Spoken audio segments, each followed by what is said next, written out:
Demikianlah diselesaikan langit dan bumi dan segala isinya. Ketika Allah pada hari ketujuh telah menyelesaikan pekerjaan yang dibuatnya itu, berhentilah ia pada hari ketujuh dari segala pekerjaan yang telah dibuatnya itu. Lalu Allah memberkati hari ketujuh itu dan menguduskannya, karena pada hari itulah ia berhenti dari segala pekerjaan penciptaan yang telah dibuatnya itu. Demikianlah riwayat langit dan bumi pada waktu diciptakan, ketika Tuhan Allah menjadikan bumi dan langit.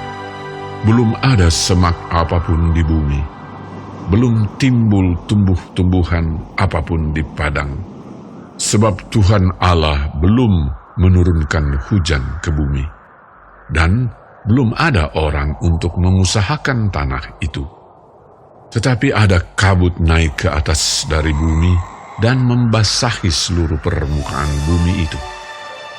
Ketika itulah Tuhan Allah membentuk manusia itu dari debu tanah dan menghembuskan nafas hidup ke dalam hidungnya. Demikianlah manusia itu menjadi makhluk yang hidup. Selanjutnya, Tuhan Allah membuat taman di Eden, di sebelah timur. Disitulah ditempatkannya manusia yang dibentuknya itu. Lalu Tuhan Allah menumbuhkan berbagai-bagai pohon dari bumi, yang menarik dan yang baik untuk dimakan buahnya. Dan pohon kehidupan di tengah-tengah taman itu, serta pohon pengetahuan tentang yang baik dan yang jahat. Ada suatu sungai mengalir dari Eden untuk membasahi taman itu, dan dari situ sungai itu terbagi menjadi 4 cabang. Yang pertama namanya Pison, yakni yang mengalir mengelilingi seluruh tanah Hawila, tempat emas ada.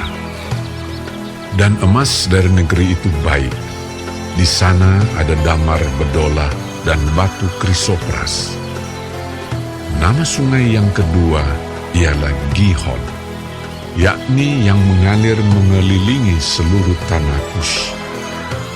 Nama sungai yang ketiga ialah Tigris, yakni yang mengalir di sebelah timur Asyur, dan sungai yang keempat ialah Efrat.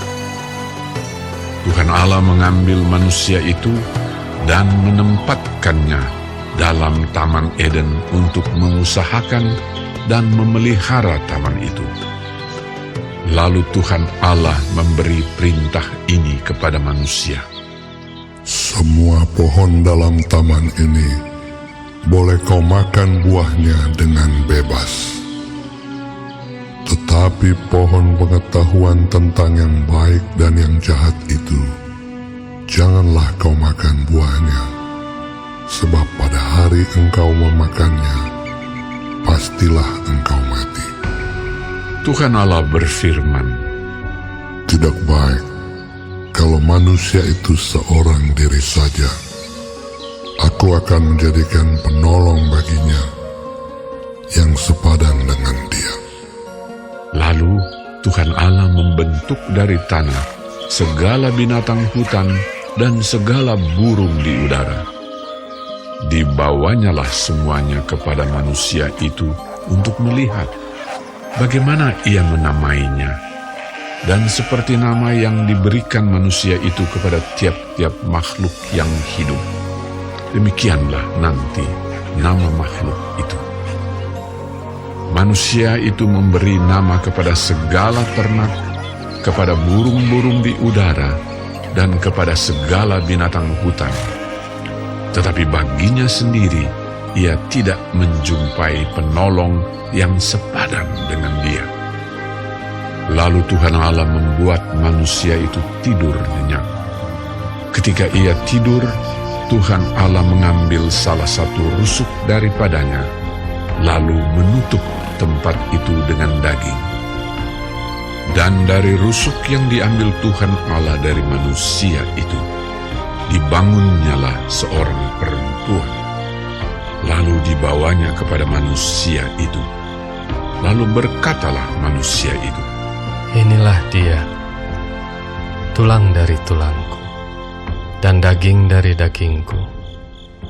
Ia akan dinamai perempuan, sebab ia diambil dari laki-laki.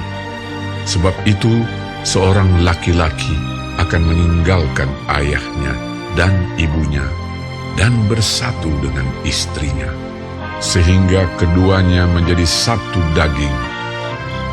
Mereka keduanya telanjang, manusia dan istrinya itu, tetapi mereka tidak merasa malu.